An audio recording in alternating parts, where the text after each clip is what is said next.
مائیں بہنیں آپ ہم کتنا آج تو لوگ جھوٹ بولنے کو گناہ بھی نہیں سمجھتے. غوث پاک کا خطاب ہے میں نہیں، میں کوئی شے نہیں، میری کوئی اوقات نہیں، میری کوئی حیثیت نہیں. یہ تو غوث پاک فرمائے. کیا دوسری نیک کی دوسری خصلت، دوسری خوبی، وہ جھوٹ نہیں بولتا. ہم لوگ کتنا جھوٹ بولتے ہیں، کتنا مسجد میں بیٹھ کے بھی جھوٹ بولتے ہیں لوگ. مسجد میں بیٹھ گھر میں بیٹھ کے جھوٹ بولتے ہیں. جھوٹ آج لوگ کچھ سمجھتے ہیں. اللہ کے رسول سے پوچھا گیا یا رسول اللہ کیا مومن جھوٹ بول سکتا ہے؟ فرمایا نہیں، جھوٹ منافق بولتا ہے، مومن نہیں بولتا. جھوٹ سچائی کہاں گئی؟ آج ہمارے بچے ہم سے جھوٹ سیکھ رہے ہیں. ان کو جھوٹ سیکھنے کے لیے کہیں جانا نہیں ہے، وہ ماں باپ سے جھوٹ سیکھ رہے ہیں. ماں جھوٹ بول رہی ہے، ابا جھوٹ بول رہے ہیں، دادا جھوٹ بول رہے، دادا، سب جھوٹوں کا ماحول ہے. کسی نے کہا تھا اچھا شعر ہے، اچھا شعر ہو تو پڑھنا چاہیے. کسی شاعر اس نے کہا تھا جھوٹوں نے جھوٹوں سے کہا ہے سچ بولو. جھوٹوں نے جھوٹوں سے کہا ہے سچ بولو، سرکاری اعلان ہوا ہے سچ بولو. ایشیا میں ایک ملک ہے، بہت بڑا ملک ہے، غالباً 100 کروڑ سے زیادہ اس کی آبادی ہے. اس کا نام آپ سرچ کر لینا گوگل پہ جا کے. 100 کروڑ سے زیادہ اس کی آبادی ہے. ایشیا کا ایک ملک ہے. اس کا پرائم منسٹر دنیا میں سب سے زیادہ جھوٹ بولتا ہے. بہت جھوٹا ہے وہ، بہت جھوٹ بولتا. آپ ڈھونڈیے گا کون ہے وہ کہاں رہتا ہے، کس طرح رہتا ہے. ایسا لگتا ہے جیسے اس نے جھوٹ میں ڈبل پی ایچ ڈی کیا ہے، اتنا جھوٹا. تو اس ملک میں جب پرائم منسٹر کی جو زیر سرپرستی رہتے ہیں وہ بھی تو جھوٹ کے پھندے پھنس گئے. لیکن لوگ کچھ بھی کرے، کسی ملک میں کوئی بادشاہ کوئی پرائم منسٹر ہو، لیکن ہمارے لیے تو قابل اتباع اگر کوئی ذات ہے تو وہ محمد الرسول اللہ کی ذات. ہم کسے کیا جانے، ہمیں تو اتباع کرنی ہے آمینہ کے لال کی. اور آئیے حضور کی بات آئی ہے تو مجھے ایک بات یاد آ گئی ہے. حضور کتنے سچے تھے. حضور کے دشمن بھی ان کی سچائی کی گواہی دیتے تھے. جس کے دشمنوں نے کہا انت صادق الوعد الامیر، وہ محمد الرسول اللہ کی ذات. اور ایک روایت یاد آئی، سچ بولنے سے چہرہ چمکتا ہے. لوگ سمجھتے ہیں کہ اچھے صابنوں سے چہرہ چمکتا ہے، اچھے فیس واش سے چہرہ چمکتا ہے، اچھے کریم سے چمکتا ہے، لیکن کچھ دیر کے لیے. اگر کوئی استعمال کرتا ہے تو مجھے کوئی اعتراض نہیں ہے. میری اپنی طبیعت میں کوئی دوسری چیز ہے. میں تو بہت پرانے خیال کا اظہار میں آپ کو دبانا نہیں. اگر فیس واش، اچھا صابن، اچھا کریم آپ استعمال کرتے ہیں، اس میں اگر کوئی ناجائز چیز کی ملاوٹ نہیں ہے آپ کر سکتے ہو. زینت اچھی چیز ہے، لیکن کتنی بھی محنت کر لو چہرے پر وہ چند گھنٹوں چمکے گا، بعد میں ویسی ہوگا. یہ جو دنیا، فلمی دنیا کے اور جو کیمرے کے سامنے لوگ آتے ہیں سچ سنور کر، آپ کبھی ان کو نیند سے اٹھنے کے بعد ایک بار دیکھ لو. ہاں صحیح کہیں، واللہ کوئی ہنسانے کی بات نہیں. میں ویسے اس کو پسند بھی نہیں کرتا کہ حضور کی محفل میں کوئی ہنسے، ایسی کوئی بات. لیکن آپ ان کو دیکھیں، آپ جن پہ رشک کرتے ہو نا، اگر آپ بن سنور کے شادی میں گئے اور دوستوں نے کہتے تو فلاں خان صاحب کی طرح دکھ رہا ہے، تو اس کو 4 لک میں اور وہ بڑھ جاتے اس کے کھانے کے لیے، مجھے فلاں خان صاحب کی طرح کہہ دو. وہ تو تیری توہین کی اس نے، کیونکہ وہ خان صاحب جس سے تجھے تشبیہ دے رہا ہے وہ تو زانی ہے، وہ تو شرابی ہے، وہ تو اسکرین پر آ کے ناچتا ہے. تجھے دیکھ کر تو یہ ہونا چاہیے کہ تو محمد الرسول اللہ کا غلام نظر آ رہا ہے. ارے جب تو ایسا ہے تو تیرا محبوب کیسا ہوگا، یہ تیرے لیے فخر کی بات ہے. ہاں مجھے کسی خان صاحب سے کوئی چڑ نہیں ہے، لیکن بات یہ ہے میں کوئی خان صاحب کا مخالف نہیں. کوئی خان صاحب تو برا نہیں مانے، ہم امام احمد رضا خان کے ماننے والے لوگ ہیں. ہاں ہم برادریوں کے اندر اختلاف نہیں کر، لیکن امام وہ خان سے اس لیے نفرت ہے کہ وہ اسکرین پہ آ کے زنا کرتا ہے، گندگی کرتا ہے ہیروئنوں کے ساتھ، شراب پیتا ہے، شراب کو پرموٹ کرتا ہے وہ. لیکن یہ جو ہمارا ہے جسے ہم امام احمد رضا خان کہتے ہیں، وہ ایسا خان ہے جو جب منہ کھولتا ہے تو محبت رسول کی بات کرتا ہے. اسی لیے ہم ان کو اپنا امام کہتے ہیں. کیوں کہتے ہیں؟ وہ کہتے ہیں عشق تیرے صدقے جلنے سے چھٹے سستے، جو آگ بجھا دے گی وہ آگ لگائی ہے. ہمیں کیا ہے؟ تو عرض یہ کر رہا تھا، آپ خوش ہوتے مجھے ہیرو کہہ دیا. میرے بھائی ہیرو وہ نہیں ہے، وہ تو ہزاروں لاکھوں روپے میک اپ پہ خرچ کرتا ہے. اصل ہیرو تو تم لوگ. محمد الرسول اللہ کے غلام، کبوتر نہ بنو، باز بنو، باز۔ اپنے اندر سے کبوتروں کی صفتیں ختم کرو، کووں کی صفتیں، باز بنو، باز۔ سرکار مجھے باز سے اس دن سے پیار ہو گیا ہے، حالانکہ میں پرندوں سے ایسے دل لگانے والا آدمی، لیکن باز سے مجھے اس لیے پیار، میرا پسند کا پرندہ ہے باز، میں اس سے بہت پیار کرتا ہوں۔ اس کی وجہ یہ ہے، جس دن سے سنا غوث پاک فرماتے ہیں انا البازی و اشہب کل شیخین، کہتے ہیں میں ولیوں کی کائنات کا باز ہوں۔ تو میں نے کہا باز تجھ میں کچھ رکھا ہے، تبھی میرے مرشد نے تجھ سے مشابہت اعلان کیا ہے۔ کہتے ہیں انا البازی و اشہب کل شیخین، میں ولایت کی دنیا کا باز ہوں۔ پھر میں نے باز پر بہت پڑھنے کی کوشش، حالانکہ کوئی پڑھا لکھا نہیں ہوں، لیکن پیچھے لگا کہ یہ باز ہے کیا، تب مجھے پتا چلا کہ باز سب سے اونچا اڑتا ہے، کوئی پرندہ اس کے برابر نہیں اڑتا۔ غوث پاک نے ایک جملے میں کتنی بڑی بات کہہ دی، کیا کہہ رہے؟ انا البازی و اشہب، میں ولیوں کی کائنات کا باز ہوں۔ باز کو آپ کیا کہتے ہیں اپنی زبان میں؟ ایگل، اور اس کو اور بھی کچھ لوگ کہتے ہیں عقاب بھی اس کو کہتے ہیں، اس کو باز کا غوث پاک نے، باز، میں باز ہوں۔ وجہ وہ سب سے اونچا، کوئی کوا، چڑیا، کبوتر، ابابیل اس کے برابر نہیں اڑ سکتے۔ غوث پاک کہہ رہے ہیں میں ولیوں کی دنیا کا باز ہوں، یعنی کہ وہ آسمانوں کی طرف اڑتا ہے، میں خدا کی معرفت کی طرف اڑتا ہوں۔ جیسے اس کے برابر کوئی اڑ نہیں پاتا، ویسے میرے برابر کوئی معرفت کی طرف جا نہیں سکتا۔ پھر دوسری چیز توجہ فرمائیں، غوث پاک فرماتے کیا؟ میں باز ہوں۔ تو باز کو جب میں نے پڑھا تو پتا چلا کہ سارے پرندے مردار کھاتے ہیں، باز مردار نہیں کھاتا، کسی کا کیا ہوا شکار نہیں کھاتا، وہ تازہ تازہ خود شکار کرتا ہے اور اپنا شکار خود کھاتا ہے، یعنی وہ دوسروں کے ٹکڑوں پہ نہیں پلتا، بلکہ وہ خود روزی کما کر کے کھایا کرتا ہے۔ اے بازو، کب تک کبوتر بن کے رہو گے؟ باپ کے مال پہ کب تک آنکھیں لال کرتے رہو گے؟ اپنی جوانی پر تمہیں افسوس نہیں ہوتا؟ بوڑھے باپ کے مال پر راج کرتے ہو، بوڑھے باپوں کو ستاتے ہو، بوڑھے ماں باپ کو تنگ کرتے ہو اور نکامے پھرتے ہو، نہ کوئی کام ہے نہ کوئی کاروبار ہے، بس اچھا موبائل، اچھی گاڑی، اچھے کپڑے اور شان سے پھر رہے۔ اللہ اکبر، خود کماؤ۔ اگر باپ اربوں پتی ہے، خربوں پتی ہے، بادشاہ ہے، پھر بھی کمانے کی عادت ڈالو، اس لیے کہ اسلام میں سب سے بہترین روزی وہ ہے جو انسان اپنے ہاتھ سے کما کر کھاتا ہے۔ ہاتھ سے کمانے کی عادت ڈالو، بوجھ بننے کی بجائے بوجھ اٹھانے کی کوشش کرو۔ بوجھ بننے والا اہم نہیں، بوجھ اٹھانے والا اہم ہے۔ تو باز کسی کا کیا ہوا شکار نہیں کھاتا۔ نمبر 3، باز کتنا بھی اونچا اڑے، نظر اتنی تیز ہوتی ہے کہ سمندر کے شکار پر بھی وہ دیکھ لیتا ہے۔ فرماتے میں باز ہوں۔ کتنی تیز نظر ہے آپ کی؟ کہتے نظر تو الی بلاد اللہ جمع، میں اللہ کے شہروں کو ایسے دیکھتا ہوں جیسے تم ہتھیلی پر رائی کا دانا دیکھتے۔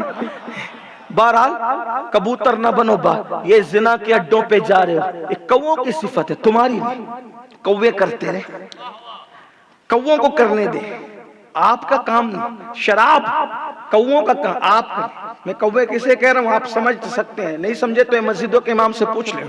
آپ باز ہو، کوا گندگی پہ بیٹھتا نا، غلاظت پہ بیٹھتے نا، تم گناہ کی غلاظت پہ بیٹھنے والے نہیں ہو، بلکہ باز تو کبھی گھونسلہ بھی نہیں۔ سب پرندے گھونسلے میں رہتے ہیں، باز کبھی گھونسلہ نہیں بنا، وہ ایسے ہی چٹانوں پر رہتا ہے۔ اقبال نے کہا تھا، اقبال کو باز بہت پسند تھا، اقبال نے مسلم جوانوں کو باز سے تشبیہ دی، کہتے نہیں تیرا نشے من قصر سلطانی کے گنبد پر، تو شاہی ہے بسیرا کر پہاڑوں کی چٹانوں میں، اور عقابی روح جب بیدار ہوتی ہے جوانوں میں، نظر آتی ہے ان کو اپنی منزل آسمانوں میں۔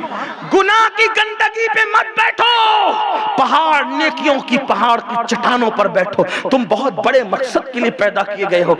تو وہ گھونسلے میں نہیں رہتا۔ اور پھر ایک اہم بات، آپ کہیں گے کیا یہ باز کا ذکر چھیڑ دی؟ میں نے کہا بات اسی طرح، خطاب اسی کو کہتے ہیں، حالانکہ میں کوئی خطیب نہیں، لیکن کوشش ہے۔ سوچو، سارے پرندے جب بارش آتی ہے تو گھونسلوں میں چھپ جاتے ہیں بارش کے وقت، بادل گڑ گڑ گڑ کرتے تبھی چھپ جاتے، بارش آنے ہی نہیں دیتے، بارش آئے گی وہ چھپ جائیں گے۔ لیکن عقاب ہوتا ہے، اس کا تو جو گھونسلہ ہی نہیں ہوتا، وہ بارش کا انتظار کرتا ہے، موسم کو انجوائے کرتا ہے۔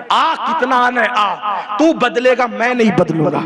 آخر بارش کو بند ہونا پڑتی ہے۔ او بازو، ماحول سے پریشان مت ہونا، موسم کو انجوائے کرو، موسم تو بدلنے کے لیے آتا ہے، باز نہیں بدلتا، موسم بدل جاتا ہے۔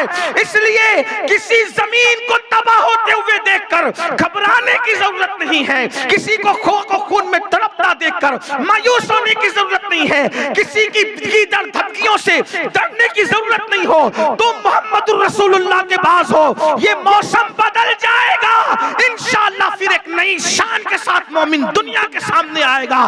جیسے ہر بار فلسطین سجا ہے، انشاءاللہ یہ پھر سج کر کے سنور کر رہے گا۔ مظلوموں کی آہ کبھی خالی نہیں جاتی، انشاءاللہ ان کی آہیں بھی برباد نہیں ہوگی۔ یاد رکھنا، ہر رات میں صبح اس وقت ہوتی ہے جب ہزاروں ستاروں کا خون ہوتا ہے، تب کہیں جا کر کے صبح کا سویرا نمودار ہوتا ہے۔ ایسے ہی کئی مومن جام شہادت نوش کرتے ہیں، تب مومنوں کی صبح کا آغاز ہوتا ہے۔ یہ صبح جو کبھی فردا ہے کبھی ہے امروز، نہیں معلوم کہ ہوتی ہے کہاں سے پیدا۔ وہ صبح جس سے لرزتا ہے شبستہ کا وجود، ہوتی ہے بندے مومن کی اذان سے پیدا۔ اس لیے انجوائے کرو، لیکن اتنے بزدل ہو کہ چوہے اور چپکلی سے ڈرتے، کیونکہ پاپ کرتے ہیں۔ جرائم انسان کے دل میں خوف پیدا کرتا ہے، پاپی ہو گئے نا، زنا، شراب، جوا، حرام کھانا، عورتوں پر پاپ کی نظر ڈالنا، یہ سب ہو گیا ہے، اس لیے بزدل ہو گئے۔ ورنہ تم ہی تھے ایک اکیلا معین الدین جسے دنیا کہتی ہے، آتا ہے پورے ہندوستان کا نقشہ بدل جاتا ہے۔ 90 لاکھ کو ایمان کی دولت نصیب ہوتی، وہ 90 لاکھ کو کلمہ پڑھا کے مسلمان کر کے چلے گئے، تم اپنے بچوں کو ہی مسلمان بنا سکے؟ تم اپنی بیوی کو ہی مسلمان بنا سکے؟ آپ کہیں گے یہ کیا بکتا ہے؟ کہ بکتا نہیں ہوں، میں آپ سے پوچھ رہا ہوں۔ آپ کہیں گے ہم مسلمان نہیں ہیں، میں نے کہا میں نے کب کہا، میں مفتی بھی نہیں ہوں کہ فتویٰ لگاؤں، لیکن ذرا ڈھونڈو تو اسلام کہاں ہے؟ تمہاری بیٹیاں اگر چڈی پہن کر کے اسکول جا رہی ہے، یہ کون سا اسلام ہے؟ تمہاری بیٹیاں اگر فون پر کسی اجنبی مرد سے گفتگو کر رہی، کون سا اسلام؟ اسلام کی بیٹی تو وہ ہے جس کے سر کے دوپٹے کو کبھی چاند و سورج نے نہیں دیکھا۔ ایک تقویٰ وہاں ہے، ہمارے دین کہاں ہے؟ شادیوں میں دین ہے، ڈی جے بجا رہے ہو دین ہے، تمہاری عورتیں رت جگہوں میں ڈانڈیا کھیل رہی ہے دین ہے، کہاں ہے دین؟ رت جگہوں میں ناچ رہی ہے عورتیں، کہاں ہے دین؟ دین ڈھونڈو اپنی زندگی میں، کہاں ہے دین؟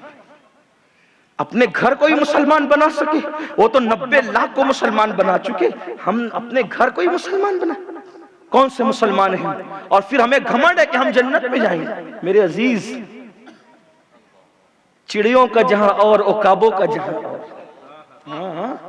جس زندگی میں گزار رہے ہو نا، ہاں ہیرو اگر ٹوپی پہن لے، چائنا ٹوپی، شرم نہیں آئے گی، داڑھی رکھنے میں شرم آتی، بڈھے ہو گئے سفید داڑھی نکلنے لگی، مگر ابھی تک توفیق نہیں داڑھی رکھنے، کیوں؟ کیسا لگوں گا؟ تو حضور کیسے لگتے تھے؟ کیسا لگوں گا؟ غوث پاک کیسے لگتے تھے؟ کیسا لگوں گا؟ امام حسین کیسے لگتے تھے؟ کون سے مسلمان جو اپنے نبی کی سنت پر عمل کرنے میں شرم کرے؟ کیسا مسلمان؟ کیسا مسلمان؟ کون سا اسلام؟ میں پردہ کروں گی تو لوگ کیا کہیں گے؟ لوگ کیا کہیں؟ لعنت کر! ہمیں لوگوں سے کیا لینا؟ ہمیں تو خدا کی رضا چاہیے۔ میرے گھر کی شادی میں علماء کی تقریر ہوں گی تو لوگ کیا کہیں؟ لوگ کہتے ہیں یار جہاں ڈھول نہ بجے تو میت اور شادی میں فرق کیا ہے؟ میں نے کہا وہ اوروں کی میت اور شادی ہوگی جہاں ڈھول بجتے، ہمارے یہاں کوئی ڈھول کا تصور نہیں، کوئی میوزک کا تصور نہیں ہے، ہمارے یہاں کوئی ناچ گانے کا تصور نہیں ہے۔ ہم بہت خوش ہوتے ہیں نعت پڑھتے، ہم بہت خوش ہوتے ہیں تکبیر بلند کرتے، ہم بہت خوش ہوتے ہیں تو سجدہ شکر کرتے ہیں۔ شادیاں کہاں ہیں؟ 5-5 10-10 لاکھ میں ہال بک کرتے ہیں۔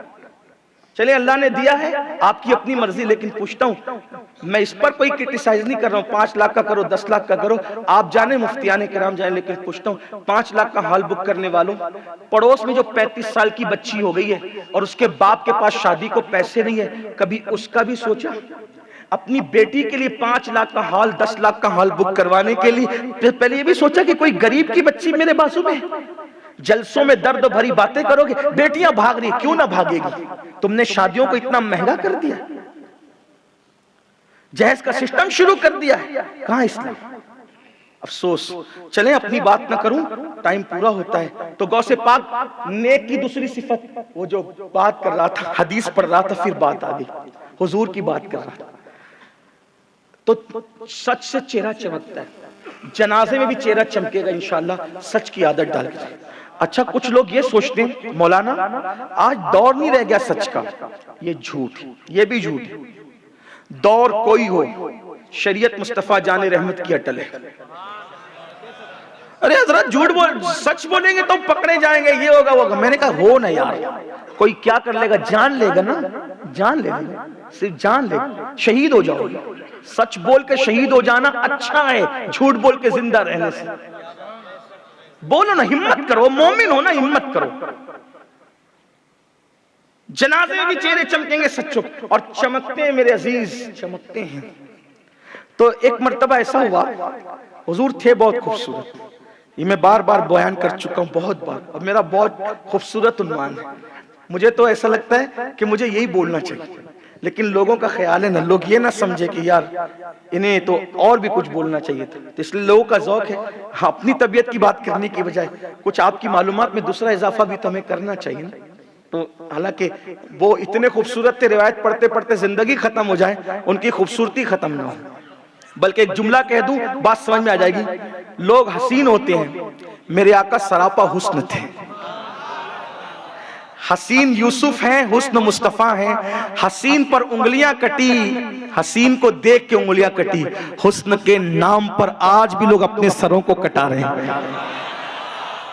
وہ حسن ہے اے سید ابرار تمہارا, اللہ بھی ہے طالب دیدار تمہارا.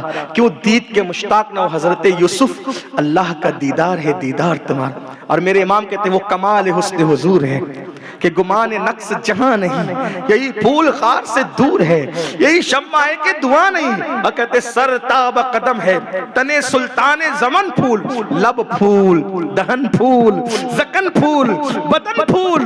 واللہ جو مل جائے میرے گل کا پسینہ, مانگے نہ کبھی عطر نہ پھر چاہے دلہن پھول. دندان و لب و زلف و رخ شاہ کے فدائی ہے, در عدن لال یمن مشک ختن پھول. دل اپنا بھی شیدائی ہے اس ناخن پاکا, اتنا بھی مہے نو پہ نائے چرخے کوہن پھول. اور کیا بات رضا اس چمنستان کرم کی, زہرا ہے کلی جس میں حسین اور حسن پھول. اللہ کی سرتاب قدم شان ہے یہ, انسان ہی انسان, وہ انسان ہے یہ. قرآن تو ایمان بتاتا ہے انہیں, ایمان یہ کہتا ہے میری جان ہے یہ. بہت خوبصورت. ایک دن حضور علیہ السلام کو کسی نے اطلاع دی, یا رسول اللہ ایک قافلہ آیا ہے تجارت, لوگ تجارتی قافلہ لے کے پھرتے تھے پہلے مال بے. تو عرض کی حضور ایک قافلہ آیا ہے اور مدینہ منورہ کے کنارے پر مضافاتی علاقے میں رکا ہوا ہے, اور حضور بہت سامان لے کر آئے. آقا حضور خود بھی تاجر تھے, تجارت فرماتے, آپ تجارت فرماتے. اس سے پتہ چلا تجارت سنت ہے. اس لیے اگر آپ کو کوئی کام کرنا ہے نا تو آپ تجارت کو پہلا نمبر دیا کریں, مزدور بننے کی بجائے تاجر بنیں. بہت سی باتیں اس میں, بڑی برکت ہے تجارت میں, بہت برکت. چاہے چنے کی ہی تجارت کرو, کیلا ہی بیچو, سبزی بیچو, تجارت کی طرف توجہ. حضور تاجر تھے تو تجارت فرماتے, آپ خود تجارت. تو آقا تشریف لے گئے, اور جب گئے تو حضور کو ایک اونٹ پسند آ گیا. اونٹ پسند آیا تو اللہ کے رسول نے فرمایا یہ اونٹ کتنے میں دو گے؟ تو انہوں نے کہا اتنی اتنی کھجور اگر آپ مدینے کی دے دو تب یہ اونٹ آپ کو دے دیں. کہا ٹھیک ہے میں اونٹ لے جاتا ہوں, شام کو کھجور لا کر دے دوں گا. ان لوگوں نے حضور کو دیکھا, حضور کی باتیں اتنی میٹھی میٹھی پیاری پیاری تھی. وہ سخن ہے جس میں سخن نہ ہو, وہ بیان ہے جس کا بیان ہے. کیا ان کی باتیں رہی ہوگی, اللہ میں کیا بیان کروں. عنوان کچھ دوسرا ہے لیکن میں کہیں اور چلا جاؤں گا. لیکن بہرحال تو حضور سے انہوں نے فرمایا کہ شام کو کھجور دے دوں گا, چلے گا؟ ہاں. اونٹ لے جاؤں؟ ہاں لے جاؤ. لے گئے. کسی نے ایک شوشہ چھوڑ دیا, نالائق لوگ ہر جگہ ہوتے, شوشہ چھوڑ دیا. ایک اجنبی کو جس کو ہم پہچانتے نہیں, ایسے تاجر کو تم نے اونٹ دے دیا, وہ بولا شام کو کھجوریں پہنچاؤں گا. وہ اگر نہیں آیا تو, اور پھر تم لوگ مسافر ہو, تم لوگ ہو مسافر، یہ اس کا وطن ہے. پہچانا نہیں، لوگ نہیں جانتے تھے حضور علیہ السلام کو، کیونکہ ابھی تک وہ مدینہ منورہ آئے نہیں تھے، باہر رکے ہوئے تھے، اور حضور علیہ السلام سے ان کی پہلی ملاقات تھی. صحابہ جانتے تھے، پہچاننے والے جانتے تھے ہستی کون سی، لیکن وہ حضور کو نہیں جانتے تھے اس وقت تک. تو کہاں کہ شام کو وہ نہ لا کے دیا، وصول کر پاؤ گے اس سے اونٹ، اس کا خود کا وطن ہے، وصول کر پاؤ گے. ایک عورت تھی بہت تجربے کار. کبھی کبھی عورتیں ایسی بات کر جاتی ہے مرد نہیں کہہ پاتے. لوگ عورتوں کو بہت کم میں لیتے ہیں، لیکن یاد رکھنا ان کو حقیر نہ سمجھو. بعض جگہ مرد پیچھے رہتے ہیں، عورتیں آگے ہو جاتی ہیں. ہاں، عورتوں نے بعض باتیں ایسی کی ہے مرد کبھی نہ کر سکتے. اس میں سے ایک مثال دے دوں. ایک دن حضور نے پوچھ لیا عورت کے لیے سب سے اچھی بات کیا ہے؟ کوئی جواب نہ دے سکا. مولا علی نے سیدہ سے پوچھا بتاؤ عورت کے لیے سب سے اچھی بات کیا ہے؟ تو سیدہ نے کہا عورت کسی مرد کو نہ دیکھے، اجنبی مرد کو، اور کوئی اجنبی مرد اس کو نہ دیکھے، یہ سب سے اچھی بات ہے. مولا علی نے آ کر کہا یا رسول اللہ آپ نے جو سوال کیا تھا اس کا جواب یہ ہے کہ عورت کسی اجنبی مرد کو نہ دیکھے، کوئی اجنبی مرد اس کو نہ دیکھے. کہا یہ کس نے کہا؟ کہا یہ فاطمہ نے کہا، وہ تو میرے جگر کا ٹکڑا ہے. کوئی کہہ سکا؟ جو خطبہ زینب دمشق میں ہوا کوئی کہہ سکا؟ سیدہ مریم نے جو جملے کہے کوئی کہہ سکا؟ ایک ترتیب ہے، دیکھتے چلے جائیے. تو ایک عورت تھی بڑی تجربے کار تھی، ہوشیار تھی. جب یہ بحث کرنے لگے کہ اب کیا کریں گے، اب کیا کریں گے، بھئی چڑیا چگ گئی کھیت، اب کیا کریں گے، اس عورت نے کہا وہ ضرور آئے گا. ہائے ہائے، اس عورت نے کہا وہ ضرور آئے گا، پریشان مت ہو، شام تک انتظار کرو، وہ ضرور آئے گا. تو لوگوں نے کہا بڑی بھی اور تو اتنے یقین سے کیسے کہہ رہی کہ وہ ضرور آئے گا، پہچانتی ہے اس کو؟ کہا نہیں میں نے پہلی بار دیکھا اس کو. تو کہا پھر اتنے یقین سے؟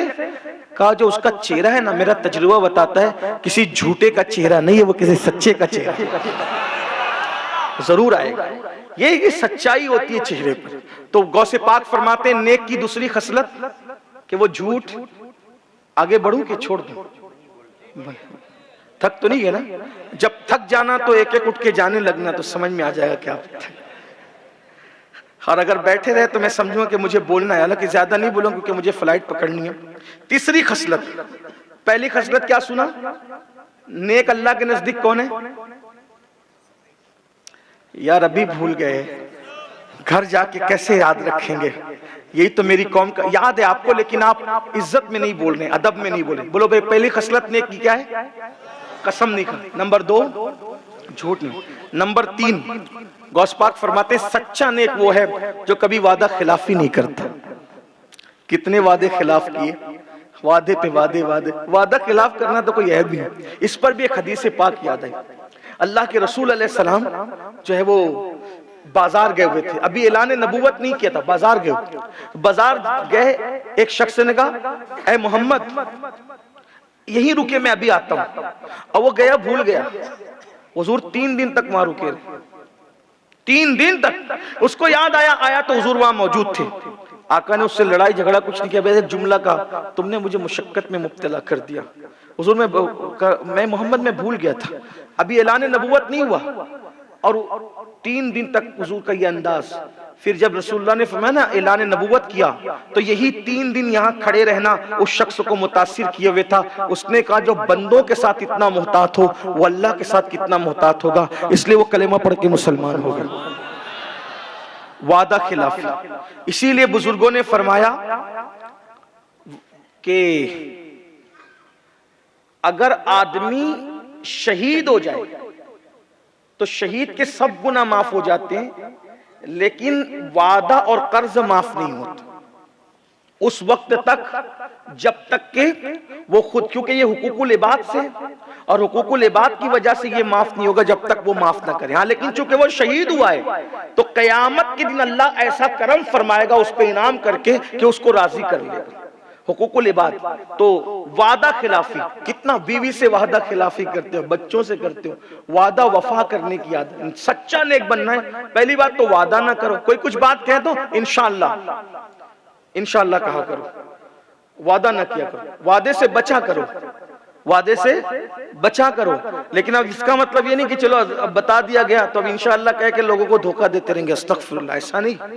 انشاءاللہ بھی اسی وقت کہو جو پکا دل میں کرنے کا ارادہ ہو, ورنہ آج کل تو لوگ انشاءاللہ تو کہتے ہیں لیکن کرتے نہیں ہیں عمل.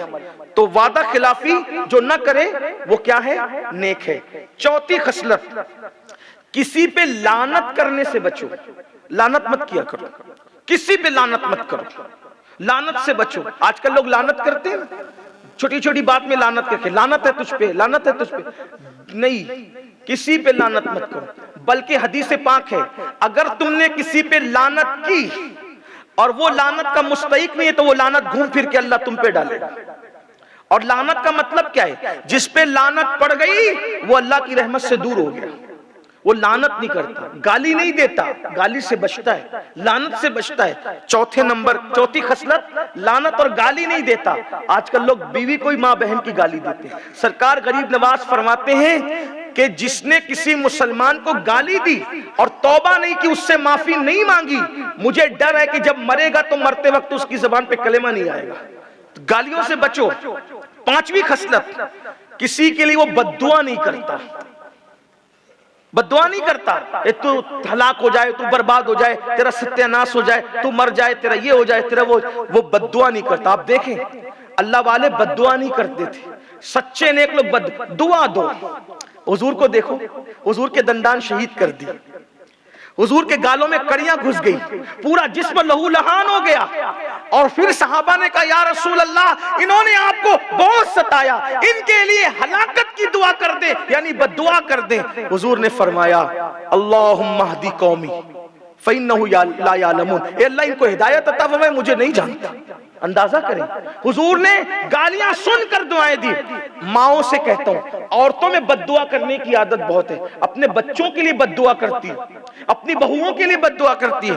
جا تو مر جا, جا تو تباہ ہو جا, جا تو یہ ہو جا, تیرا وہ ہو جا. اگر واقعی ہو گیا تو تمہیں خوشی ہوگی. ماں کی اور باپ کی جیسے دعا قبول ہوتی ہے ویسے بد دعا بھی قبول ہوتی ہے. اس لیے اپنے بچوں کو بد دعا مت دو, کسی کو بد دعا مت دو. ہماری جماعت کے ایک بہت بڑے بزرگ ہیں جلالت العلم استاذ العلماء حضور حافظ ملت رحمت اللہ علیہ, جب وہ اپنے طلبہ پہ غصے میں آتے تھے تو غصے میں کہتے تھے او جنتی. غصے بھی جنتی کہتے تھے کہ قبول ہو گیا تو جنت ہی میں جائے. دیکھو یہ ہمارے بزرگوں کا طریقہ تھا. اس لیے بد دعا مت کرو کسی کے لیے. اور نیکوں کی پہچان ہے پانچویں خصلت, وہ بد دعا نہیں کرتے. ہمارے اولیاء اللہ, ہم چھوٹی چھوٹی چیزیں پڑوسی کو بد دعا دے رہے, اس کو دے رہے, نہیں, بد دعا مت دو. بلکہ ایک بات یاد آئی, حالانکہ جلدی چلنا ہے, ٹائم مکمل ہو چکا ہے, لیکن ایک بہت بڑے عالم تھے علامہ زمخشری, بہنوں کے لیے خاص ہے یہ, کبھی بچوں کو بد دعا مت. ماں کی دعا بد دعا ہر وقت قبول ہے. اور آپ بھی کسی کے لیے کبھی برے الفاظ مت نکالا کرو, کیونکہ 24 گھنٹے میں گھڑی ایسی آتی ہے ادھر نکلا ادھر قبول. اس لیے بہت احتیاط, بہت احتیاط, بہت احتیاط. برے الفاظ نکالو ہی مت, خطرناک الفاظ نکالو مت, ہمیشہ اچھی بات کرو. علامہ زمخشری آخری عمر میں ان کی ٹانگ ٹوٹ گئی تھی, پیر ٹوٹ گیا تھا. کسی نے کہا آپ ایسے نیک آدمی ہو, آپ کا پیر کیوں ٹوٹ گیا؟ تو کہا اس کی وجہ میری ماں کی بد دعا ہے. اور ماں کی بد دعا, آپ نے کیا ایسا گناہ کیا جو ماں نے بد دعا دے دی؟ کوئی گناہ نہیں کیا تھا, میں بچہ تھا, بچپنے میں چڑیا سے کھیل رہا تھا, چڑیا کے پیر میں دھاگا باندھا تھا, اس کو اڑاتا تھا. ایسا ہوا کہ وہ چڑیا کا بچہ گھونسلے میں چلا گیا اور میں دھاگے کو کھینچتا رہا, وہ نکلا نہیں, وہ پیر پکڑ جما کر کے بیٹھ گیا. تو میں نے زور سے کھینچا تو اس کی ٹانگ نکل آئی. تو میری ماں کو غصہ آیا, کہا تو نے پرندے کی ٹانگ توڑی, اللہ تیری ٹانگ توڑ دی. اب ماں سے تو غصے میں نکل گیا, لیکن کہا پوری زندگی میری ٹانگ نہیں ٹوٹی, لیکن ماں کی بد دعا کا اثر مرنے سے پہلے مجھے یہ نصیب ہوا کہ میری ٹانگ ٹوٹ گئی. اس لیے بچوں کو کبھی بد دعا مت دو. ہمیشہ اگر وہ ستائیں بھی نا, بچے ہیں, ان کو اچھے دعا کرو, اللہ اسے سدھار دے, اللہ اسے سنوار دے. دیکھیے حضرت بشر حافی رات دن شراب میں ڈوبے رہتے, رات دن شراب میں. آتے تھے ماں سے پیسے لے کر جاتے تھے اور شراب پیتے تھے, لیکن ماں کہتی تھی اللہ اس کو سدھار دے, اللہ اس کو سدھار دے, اللہ اس کو سدھار دے. ایک دن اللہ نے سدھار دیا. کیسا سدھارا؟ ماں باپ کی اگر بچے شراب پیتے ہو بد دعا مت, دعا کرو اللہ سے سدھار دے. بچے جوا کھیلتے, تیرا ستیہ ناس ہو جائے, نہیں کہنا, دعا کرو اللہ اسے سدھار دے. بچے کسی اور چکر میں دعا کرو, اللہ تمہاری دعا سے اس کو سدھارے گا. بشر عافی جیسے شرابی کے بارے میں کون سوچ سکتا تھا سدھریں گے؟ کیسے سدھرے؟ شراب کے نشے میں گھر واپس آ رہے تھے, پیسے ختم ہو گئے تھے لینے کے لیے, بسم اللہ شریف لکھا ہوا نیچے پڑا تھا, اٹھایا, چوما اور رکھ دیا. ماں کی دعا رنگ لائی. ایک ولی کے خواب میں اللہ نے بتایا, جاؤ بشر سے کہہ دو ہم نے اس کو اپنا دوست بنا لیا. یار اتنے چھوٹے کام سے بھی کوئی اللہ کا ولی بنتا ہے؟ اللہ کا ولی اتنے چھوٹے کام سے نہیں بنتا. یہ ماں کی دعا کی برکت ہے. رحمت خدا بہانہ می جو یا خدا کی رحمتیں بہانے تلاش کرتی ہے. اللہ اکبر. کہا جاؤ کہو اس سے وہ دوست بن گیا ہمارا. انہوں نے سوچا یہ خواب میں کوئی اور تو نہیں بات ہو رہی ہے, پھر سوئے, وضو کر کے نماز پڑھ کے, پھر کہا کہتے ہیں نا جاؤ کہو دوست بن گیا, کہتے ہیں نا جاؤ دوست. گئے تو ڈھونڈا تو پتا چلا کہ میخانے میں ہے جناب. میخانے میں پہنچے تو میخانے کے مینیجر نے کہا, میخانہ مطلب شراب کا اڈا. اب یہ اردو کی یہ خصوصیت ہے کہ یہ بڑے خوبصورت الفاظ کہتے ہیں. شراب کے اڈے کو بھی میکدہ اور میخانہ کہا جاتا ہے. ہاں ورنہ آپ دیر سمجھ لیں کہ میخانہ کون سی جگہ ہے, اور پھر آپ ڈھونڈنے لگو کہ چلے ہم بھی کہیں تلاش کریں. نہیں, یہ شراب کا اڈا ہے میخانہ. تو ڈھونڈتے ڈھونڈتے گئے میخانے پہ, شراب کے اڈے پہ. مینیجر نے کہا یا اللہ والوں کا کیا کام, یہ میخانہ یا شراب پی جاتی ہے؟ کہا مجھے بشر سے کام ہے. کہا وہ تو دھت پڑا ہے نشے میں. کہا کہ میں ملنے آیا ہوں. کہا آپ کیا ملنے آئے ہیں؟ گئے, کہا کوئی ملنے آئے. کہا ہم نے کسی سے نہیں ملنا, ہمیں جام و سرائی کے سوا کوئی کام نہیں. اس سے کہو اللہ کا پیغام لے کر آیا ہوں. جیسے سنا نشہ کافور ہو گیا. میرے یار کا پیغام کیا ہے؟ کہا حکم ہوتا ہے کہ تجھے دوست بنا لیا گیا. کہا اگر دوست بنایا تو گواہ رہنا, آج کے بعد کبھی شراب کو ہاتھ نہیں لگائیں گے. اور پھر جب وہی اللہ والے دوسری رات مسجد میں گئے جو ہمیشہ پہلے جاتے تھے, تو دیکھا کوئی سجدے میں سر رکھ کے رو رہا ہے. سوچا مجھ سے پہلے کون آیا, کبھی تو کوئی آتا نہیں. جب غور کیا تو کوئی اور نہیں تھا, وہ بشر حافی تھے. اور پھر وہ مکہ گئے بغداد سے, اور مکے میں جا کر کے زندگی گزاری. 2 لاکھ حدیثیں زبانی یاد کر کے واپس لوٹے, اور اتنے بڑے ولی بن گئے کہ کہتے تھے اللہ کی زمین پہ میں چپل پہن کر کیسے چلوں. جس گلی سے گزر جاتے تھے جانور اتنا ادب کرتے تھے کہ بشر حافی جس گلی سے گزرتے تھے اس گلی میں جانور کبھی گندگی نہیں کرتے تھے. جب بشر حافی کا انتقال ہوا, بغداد کی گلیوں میں جانوروں نے گوبر کیا, تو لوگوں نے کہا ایسا لگتا ہے شاید آج بشر حافی دنیا سے چلا گیا. اللہ اکبر. اور جانتے کیسے گئے بشر؟ کیسے گئے؟ جب جس دن بشر حافی کا انتقال ہوا, بغداد کے اکثر ولیوں نے خواب میں دیکھا رسول اللہ بغداد کی گلیوں میں چل رہے. حضور آپ بغداد؟ کہا ہاں میں بشر کو لینے آیا ہوں. یہ مقام, ماں کی دعا. یہ تو بچوں کو سدھرنے کی دعا کرو, بد دعا مت کرو. چھٹی خصلت, غوث پاک کہتے ہیں جو نیک ہوگا اس کی چھٹی خصلت کیا ہے؟ وہ لوگوں کی تکفیر نہیں کرتا, لوگوں کو کافر نہیں کہتا. اہل قبلہ کو, کلمہ پڑھنے والوں کو وہ کافر نہیں کہتے. آج کل بہت چھوٹی چھوٹی باتوں پر بھی آپ ایک دوسرے کو کافر کہنے لگتے ہو. نہیں, حدیث پاک ہے, اگر تم نے کسی کو کافر کہا اور وہ کافر نہیں تھا تو آپ کافر ہو جاؤ گے. اس لئے کافر کہنے سے بچا کرو. بہت مشین گن چل رہی ہے کفر کی, یہ کافر وہ کہا, نہیں, آپ کا کام ہی نہیں. میرے بھائی, کسی مسلمان کو زانی کہنے کے لیے اتنے ثبوت چاہیے, تو کافر کہنے کے لیے کتنے ثبوت چاہیے, ہے نا؟ اگر آپ تکفیر کے بارے میں کہ کس کو کافر کہا جا سکتا ہے معلوم کرنا چاہتے ہیں تو آپ فتاوی رضویہ شریف کا مطالعہ کریں کہ کس طرح سے کسی کو کافر کہا جا سکتا ہے. لیکن ایسے اپنا کام نہیں, آپ اپنی مرضی سے نہیں کہ ہاں علماء نے جس کی قطعی ثبوت کی بنیاد پر, دلیل کی بنیاد پر کافر کہا, تو آپ اپنی علماء کی نقل میں کہہ سکتے ہو. خود کسی کے بارے میں بہت احتیاط سے کام. فرمایا چھٹی خصلت, وہ کافر نہیں کہتا کسی. ابھی میں تفسیرہ نہیں کروں گا, جلدی جلدی چلیں گے. 7ویں خصلت, وہ گناہوں سے بچتا ہے. وہ گناہوں, بھئی جو گناہ سے بچے گا وہ نیکی ہی کرے گا. اور گناہ سے بچنے کا بہترین تصور یہ ہے کہ جب طبیعت گناہ کرنے کو چاہے تو تصور کرو کہ اللہ دیکھ رہا ہے. بس اللہ دیکھ رہا ہے. میں تو لوگوں کو یہی کہتا ہوں, گناہ لوگ کیوں کر رہے ہیں؟ باپ دیکھتا ہے تو سگریٹ نہیں پیتے, اللہ دیکھ رہے تو گناہ کرتے. اللہ کی قدر کب کرو گے؟ اللہ کی عزت کب کرو گے؟ اللہ کی تعظیم کب کرو گے؟ گناہ مت. جہاں گناہ ہے وہاں فنا ہے. گناہ برباد کرتا ہے، گناہ بستیوں کو تباہ کرتا ہے۔ سوچو تو صحیح، اللہ نے گناہ کرنے والی قوموں کو کسی کو سور بنا دیا، کسی کو بندر بنا دیا، اللہ نے ان پر پتھروں کی برسات کر دی۔ گناہ کرنے والی قوموں کے زمین کے اس خطے کو اٹھا کر آسمان کی طرف لے جا کر کے ان کو اوندھا پلٹ دیا گیا۔ میرے بھائی ذرا غور تو کر، ذرا سوچ تو، لوط علیہ السلام کی بیوی نے، توجہ، میں بہت نازک موڑ پر آ گیا ہوں لیکن آپ کی توجہ، بہنوں کی توجہ، اللہ کی غیرت دیکھو۔ لوط علیہ السلام کی بیوی نے گناہ نہیں کیا تھا، صرف گنہگاروں کی حمایت کی تھی۔ اللہ نے نبی کی بیوی کو پتھر بنا دیا۔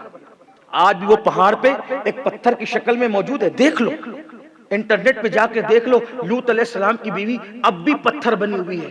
غور کرو، جب نبی کی بیوی کے ساتھ یہ غیرت ہے، وہ گناہ نہیں کیا، گناہ گاروں کی اس نے حمایت کی۔ اور ہم گناہ کرتے ہیں، انجام کیا ہوگا اور کیسے کیسے گناہ کرتے ہیں؟ اپنے آپ میں ڈوب کے سوچو، وہ کون سا گناہ ہے جو ہماری زندگی کے اندر نہیں ہے۔ پھر فرماتے ہیں 8ویں خصلت، اگر کوئی مخلوق میں مصیبت میں ہو تو نیک لوگوں کی پہچان ہے کہ اس سے مصیبت وہ دور کر دیتے۔ آج ہم مصیبت دور کرنا تو دور کی بات ہے، لوگوں کے لیے مصیبتیں پیدا کرتے ہیں۔ میرے بھائی اگر چونٹی پر بھی رحم کرو گے اللہ اس کو بھی ضائع نہیں کرے گا۔ جس کو مصیبت میں دیکھو، مسلم ہو غیر مسلم ہو، مسلمان ہو یا مسلمان نہیں ہو، اللہ کا جو بھی بندہ بندی مصیبت میں ہے اس کی مصیبت دور کرو، کیونکہ الخلق عیال اللہ، مخلوق اللہ کا کنبہ ہے۔ ارحم من فی الارض، تم زمین والوں پہ رحم کرو گے، ویرحمکم من فی السماء، آسمان والا تم پہ رحم کرے۔ کوئی بھوکا دیکھو، کسی مذہب کا ہو، کھانا کھلاؤ، اگر بوجھ لے کے جا رہے بوجھ اٹھاؤ، تکلیف میں ہو تکلیف دور کرو۔ یاد رکھنا یہ اخلاق ہے، کردار ہے، اور یہ سچے نیک لوگوں کی پہچان ہے۔ آج کل لوگ کسی کی مدد کرتے ہیں، کسی کی تکلیف دور کرتے ہیں، بلکہ تکلیف میں دیکھ کے تانا دیتے ہیں، اچھا ہوا اور مر اور مصیبت میں جا، بڑا غرور تھا، بڑا یہ تھا، تانا دیتے ہیں۔ اور لوگ مصیبتوں میں لوگوں کو دیکھ کے خوش ہوتے ہیں۔ اللہ کے رسول علیہ السلام کے فرمان کا مفہوم ہے، اگر تم نے کسی کو مصیبت میں دیکھ کر خوشی کا اظہار کیا، اس وقت تک تمہیں موت نہیں آئے گی جب تک تم اس مصیبت میں مبتلا نہ ہو جاؤ۔ کسی کی بچی کو رشتہ نہیں آ رہا ہے، پورا سماج مل کے محنت کرو، اس کو اچھا رشتہ ہے۔ کوئی غربت میں ہے، اس کی غربت دور کرنے کی کوشش کرو۔ کوئی فاقے میں ہے، اس کی فاقہ کشی دور کرنے کی کوشش کرو۔ کسی کے بچے کی فیس بھرنے کے لیے پیسے نہیں ہے، اس کے فیس بھرنے کی کوشش کرو۔ ایک بات بتاؤں، بہت پیاری حدیث یاد آ گئی۔ آقا علیہ السلام فرماتے ہیں اگر زمین پہ کسی جنتی کو دیکھنا ہے، کون جنتی؟ توجہ، بہت پیار، کچھ یاد رہے نہ یاد رہے یہ حدیث یاد کر کے جائیں۔ فرمایا کیا؟ زمین پر کسی جنتی کو دیکھنا ہے، فرمایا اس بندے کو دیکھ لو جو لوگوں کی مصیبتیں دور کرتا ہوں۔ ایک اور حدیث سن لیں، حضرت عبداللہ ابن مسعود یا عبداللہ ابن عباس، دونوں میں سے کوئی ایک مسجد نبوی میں اعتکاف کر رہے تھے۔ ایک شخص قرض سے پریشان ہو کے آیا، کہنے لگا کہ حضرت میں قرض والے مجھے ستا رہے ہیں، میرے پاس پیسے نہیں ہیں، حضور قرض کی ادائیگی کے لیے کچھ کیجئے۔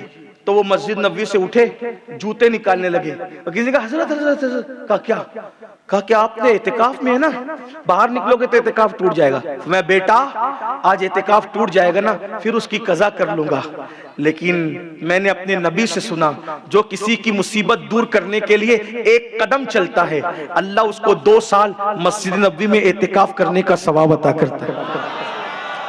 کیا سمجھ رہے ہیں؟ مصیبتیں دور کرنے والے، کسی کو کانٹے میں بھی دیکھو تو کانٹا نکال سکتے ہو تو نکال دو، نہیں کچھ کر سکتے یار مسکرا کر لوگوں کو خوشی دے دو، پریشانی مبتلا کرنے والے نہ بنو۔ 8ویں خصلت کیا؟ مخلوق کی مصیبت۔ 9ویں خصلت نیک کی کیا؟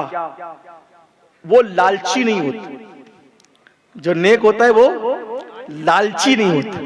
آج لالچ بھی ہے لوگوں کے، دیکھو ڈھونڈو نا کتنے نیک ہو، جنت کا سرٹیفکیٹ لے کے گھومتے ہو نا، غوث پاک کے نزدیک کتنے نیک ہو، کتنی لالچ ہے، کتنی لالچ ہے بتاؤں؟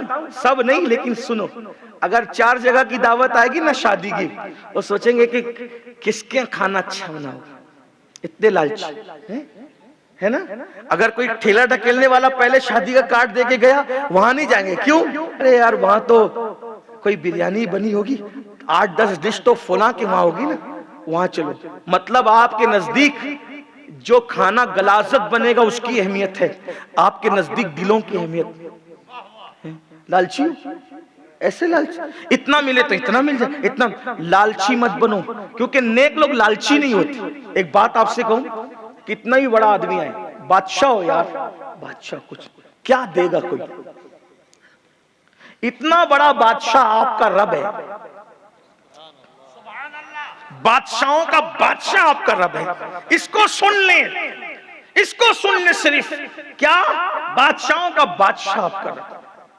اور وہ کتنا پیار کرتا ہے پتہ ہے؟ مجھ سے کون کتنا پیار کرتا ہے مجھے نہیں پتا، لیکن مجھے ایک بات سمجھتی ہے، مجھ سے سب سے زیادہ اگر کوئی پیار کرتا ہے تو وہ دو ہستیاں ہیں، ایک تو اللہ کا رسول ہے اور ایک تو اللہ ہے۔ اللہ کروڑوں ماؤں سے زیادہ ہم سے پیار کرتا ہے، کروڑوں ماؤں کا پیار ایک پلڑے میں رکھا جائے، اور اللہ کا پیار، تو جو رب ہم سے کروڑوں ماؤں سے زیادہ پیار کرتا ہے اس کو چھوڑ کے کس سے لالچ کر رہے ہو؟ ارے کون لوگ دیں گے اپنی حیثیت کے مطابق دیں گے، اللہ دے گا تو اپنی شان کے مطابق دے گا۔ اگر آپ اجازت دیں تو اس پہ ایک چھوٹا سا واقعہ یاد آیا ہے۔ ہمیشہ اللہ سے لو، اللہ سے مانگو، بندوں سے نہیں، لو اللہ سے لو۔ میرے اللہ کے خزانے میں کیا کمی ہے؟ کیوں جھوٹے ہو؟ سچے بندے بنو، بندے ہی بن جاؤ، بیڑا پار ہے۔ لوگ ٹھوکروں میں آئیں گے، بادشاہ آپ لوگوں کے سامنے ہاتھ باندھ کے کھڑے ہیں۔ کہتے ایک مرتبہ محمود غزنوی شکار پر گئے، شکار کے لیے گئے، شکار کرتے کرتے، چونکہ شکار کا بھی نشہ بڑا عجیب ہوتا ہے، اندر اندر اندر اندر گھس، جیسے آپ لوگ موبائل کے گیم میں اندر اندر گھستے ہو، ویسے ایک دور میں شکار تھا، نہیں ملتا تھا تو اور آگے اور آگے اور آگے، آدمی دھن میں تھا، گھستے چلے گئے، جنگل جنگل جنگل، شام ہو گئی۔ اب شام ہوئی، بادل گھرائے، بادل گھرائے، ایسے زوردار بارش ہوئی، جائے کہاں؟ ایک جھوپڑا دکھا، جھوپڑے میں گھس گئے، وہاں ایک بڑے میاں رہتے تھے، بڈھے بابا، اندر گئے، انہوں نے پہچانا نہیں بادشاہ کو، وہ تو جنگل میں رہتے تھے، جنگلی تھے، لیکن تھے مسلمان، اخلاق والے آدمی۔ انہوں نے بکری ذبح کی، بھونا کھلایا، رات بھر رکھا، صبح ماحول ٹھیک ہوا۔ جب بادشاہ جانے لگا تو انہوں نے بادشاہ کو پہچانا نہیں، بادشاہ کے ساتھ اتنا احسان کیا، رات بھر اتنی آرام دیا۔ بادشاہ نے کہا یہ اپنی انگوٹھی دیے جا رہا ہوں، جب کبھی کوئی مصیبت آئے تو یہ انگوٹھی لے کر کے محمود غزنوی کے پاس آ جانا، کوئی مصیبت آئے بتا دینا بس یہ انگوٹھی۔ وہ بڑے میاں نے لے لی، بہت دن گزرے، اس کو کوئی کام ہی نہیں پڑا۔ ایک دن بہت مصیبت میں پھنس گئے، کچھ چاہیے تھا، سوچا ایک آدمی اجنبی مسافر آیا تھا، انگوٹھی دے گیا، ابھی تک میں نے استعمال نہیں کیا، تو وہ انگوٹھی لے کر کے گئے، جیسی گیٹ پہ بتایا، دروازے پہ جو دربان کھڑے تھے انگوٹھی دیکھ کے ان کو اندر کر دی، آگے کھڑے تھے انہوں نے اور اندر کیا، آگے حتیٰ کہ جو بادشاہ کا مین کمرہ تھا اس میں جو دربان تھے انہوں نے بھی اندر کیا۔ جب اندر گئے تو کیا دیکھا، بادشاہ مصلے پہ تھا اور ہاتھ پھیلا کے کہتے ہیں اللہ اے اللہ اے اللہ، کچھ لیے بغیر لوٹ گئے، کچھ نہیں مانگا، لوٹ گئے۔ تو بادشاہ کو ایسا لگا کوئی آیا تھا اور ملے بغیر چلا گیا، تو پوچھا کوئی آیا تھا ملے بغیر گیا؟ کہاں؟ ایک بابا آیا تھا، انگوٹھی بتایا، وہ آپ کی جو انگوٹھی تھی جو بہت دنوں سے ہاتھ میں نظر نہیں آ رہی، اور وہ چلا گیا۔ بادشاہ نے کہا بلاؤ اس کو، لاؤ، وہ فلاں فلاں جنگل میں رہتا ہے، میں جانتا ہوں اس کو، بلاؤ۔ بولا بابا آپ آئے تھے؟ جی آئے تھے، بغیر مانگے چلے گئے؟ کہا کہ کچھ سیکھ کے گئے ہوں۔ کیا؟ مصیبت آئی تھی، کچھ چاہیے تھا، آپ نے کہا تھا کہ بادشاہ کو بتا دینا، بادشاہ کی انگوٹھی، تو میں آیا تو یہ انگوٹھی بتا کے تو مجھے اندر داخل کر دیا گیا۔ اے محمود، اس دن تو میں نہیں پہچان سکا آپ کو، لیکن آج پہچان گیا کہ انگوٹھی آپ ہی کی، اور آپ ہی بادشاہ، میں نے آپ کی خدمت کی۔ کہا مانگا کیوں نہیں؟ کہا جب میں نے دیکھا مصلے پہ تو یا اللہ کہہ کے مانگ رہا ہے، تو میں نے سوچا اللہ جیسے تیرا ہے ویسے میرا ہے، تو جب میں تجھ سے کیوں مانگوں، پھر اس سے نہ مانگوں۔ بھکاری سے مانگنے کی بجائے ڈائریکٹ بادشاہ سے کیوں نہیں مانگوں؟ بھکاری دے گا تو کیا دے گا؟ چھوڑو سب کی آس، اپنے اللہ سے لو لگا، جب وہ دیتا ہے تو دینے والا بنا دیتا ہے۔ تو لالچ مت کرو، لالچ سے نکلو۔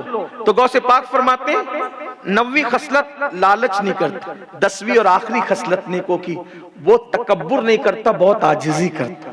اس کی زندگی عاجزی میں ہوتی ہے، بہت عاجز مزاج ہوتا ہے، عاجزی کرتا ہے، یعنی کہ اس کو کوئی غصہ نہیں آتا مجھے کرسی کیوں نہیں ملی، مجھے چٹائی پہ کیوں نہیں بٹھایا، مجھ سے پوچھا کیوں نہیں، میرا نام کیوں نہیں لیا، یہ سب گھمنڈ ہے، تکبر ہے۔ ارے اگر کرسی نہیں دی نیچے بٹھایا، اللہ تیرا شکر ہے میں تو نیچے بھی بیٹھنے قابل نہیں تھا لیکن لوگوں نے مجھے بٹھایا تو نا، اگر نہیں بٹھایا کھڑے کر کے رکھا، اللہ تیرا شکر ہے کہ تو نے، میں تو کھڑے رہنے کے بھی قابل نہیں تھا محفل میں، مجھے لوگوں نے کھڑے تو کیا نا۔ اللہ کے رسول فرماتے ہیں جو اللہ کے لیے عاجزی کرتا ہے اللہ اس کو بلند کرتا ہے، اور جو گھمنڈ کرتا ہے اللہ اس کو ذلیل کرتا ہے۔ اللہ کو تکبر پسند نہیں ہے۔ دیکھو شیطان نے گھمنڈ کیا، اتنے بڑے منصب پہ تھا، اللہ نے مردود کر دیا، اور جبریل نے سب سے پہلے جھک کر کے سجدہ کیا، اللہ نے ان کو سید الملائکہ بنا دیا۔ دولت کا گھمنڈ، حسن کا گھمنڈ، نسب کا گھمنڈ، علم کا گھمنڈ، عمل کا گھمنڈ سب نکال دو اور سوچو میں کیا ایک بندہ ہوں۔ عاجزی کرو۔ ایک مرتبہ صحابہ نے آقا سے عرض کی یا رسول اللہ آپ لوگ آتے ہیں اچانک پہچان نہیں پاتے آپ کو، حضور ہم آپ کے لیے کوٹا بنا دیتے ہیں اور آپ اس اوٹے پہ بیٹھا کرنا، ہم نیچے بیٹھیں گے۔ آقا نے فرمایا نہیں میں بندہ ہوں اور بندوں کی طرح جینا چاہتا ہوں، میں انفرادی شان سے جینا نہیں چاہتا۔ ایک اور حدیث سن لیں، بہت پیاری حدیث ہے۔ میرے آقا علیہ السلام ایک سفر میں تھے اور اس سفر میں جنگل میں اترے تو لشکر کے لیے کھانا پکنا تھا، لشکر کے لیے کھانا پکنا تھا۔ آج کل کچھ لوگ ہیں جو گھر میں اٹھ کے پانی بھی نہیں پیتے، بیویوں کہیں گے پانی لاؤ، بچوں کہیں گے پانی لاؤ، یہ سب حال ہو گئے۔ کچھ کام اپنے ہاتھ سے نہیں کرنا، جبکہ حضور علیہ السلام بکری کا دودھ خود دوتے ہیں، بازار جاتے ہیں۔ اماں عائشہ جب کبھی کبھی بیمار پڑ جاتی ہے تو آٹا گون کر کے ان کو خود دیتے ہیں۔ کیا حضور کی زندگی ہے، ہماری کیا زندگی، حال دیکھو۔ تو بہرحال کھانا پکانا تھا لشکر کے لیے، کیا ہوا پتہ ہے؟ اللہ اللہ اللہ فرمایا تم یہ کر لو، تم وہ کر لو، تم وہ کر لو، سب کو کام بانٹ دیا اور خود حضور نظروں سے غائب ہو گئے۔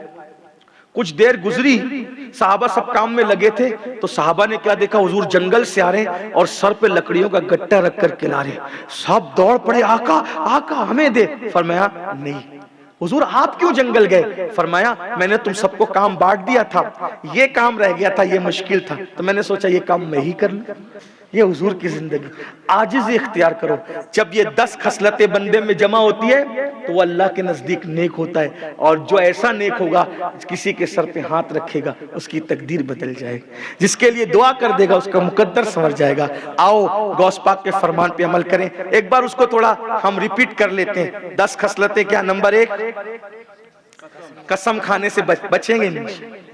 آج سے بدلیں گے کہ نہیں بدلیں گے؟ ذرا ہر ایک جملے پہ غوث پاک کے نام پہ ہاتھ اٹھا کر کے بتائیں۔ قسمیں کھانے سے بچیں گے انشاءاللہ، جھوٹ بولنے سے بچیں گے انشاءاللہ، وعدہ خلافی کرنے سے بچیں گے انشاءاللہ۔ دیکھو یہ بھی وعدہ ہے، اس کے خلاف مت کرنا، وعدہ خلافی کرنے سے بچیں گے انشاءاللہ۔ کچھ لوگوں کی نیتیں ڈاماڈول ہے کیونکہ ہاتھ جب وعدے کی بات آئی تو نیچے کر لیا۔ ذرا دیکھیں تو کتنے لوگ ہیں وعدہ خلافی سے بچیں گے انشاءاللہ۔ میرے بھائی وعدہ کرو تو بھی جھوٹ سے بچنا ہے اور نہیں کرو تو بھی عمل کرنا ہے۔ وعدہ خلافی سے بچیں گے انشاءاللہ، لعنت کرنے سے بچیں گے انشاءاللہ، بد دعا کرنے سے بچیں گے انشاءاللہ، مسلمانوں کو زبردستی اپنی ذاتی اناد میں کافر کہنے سے بچیں گے انشاءاللہ، گناہ سے بچیں گے انشاءاللہ۔ اس کا مطلب آج فجر کی نماز میں راجکوٹ کی مسجدیں بھری رہے گی انشاءاللہ۔ مخلوق سے تکلیفیں دور کریں گے انشاءاللہ، لالچی نہیں بنیں گے انشاءاللہ، لالچ سے بچیں گے۔ یہ جب یہ میری بہنیں جو سامنے بیٹھی نا، بیٹے کا رشتہ لے کر کے جاتی سوچتی کوئی بڑا گھر ملے تاکہ جہیز زیادہ ملے۔ جہیز اچھا لاتی ہے اور بہو بگڑی ہوئی لاتی ہے۔ جہیز کیا کام آئے گا؟ جہیز تمہاری کوئی خدمت کرے گا؟ جہیز کے چکر میں ایسی ویسی بہو اٹھا کر لاتی ہو، پھر ساری زندگی ستاتی ہے، روتی رہتی ہو یہ کہاں سے میں لے آئی؟ تو تو نے تو جہیز کی لالچ کی، لالچ کا گھر خالی رہتا ہے۔ لالچی نہ، لالچ کریں گے؟ بولو لالچ کریں گے؟ نہیں کریں گے انشاءاللہ۔ اور تکبر کریں گے؟ عاجزی کریں گے انشاءاللہ۔ اور جب عاجزی کرو گے دنیا بھی سنور گئی، آخرت بھی سنور گئی۔ یہ غوث پاک کا خطاب تھا جو میں نے پڑھ کے سنایا۔ غوث پاک قبول کریں، ان کا رب قبول کرے۔ اللہ آپ ہم سب کو عمل کی توفیق عطا فرمائے۔ گفتگو کے درمیان کوئی غلطی ہو تو اللہ معاف فرمائے۔ السلام علیکم ورحمۃ اللہ۔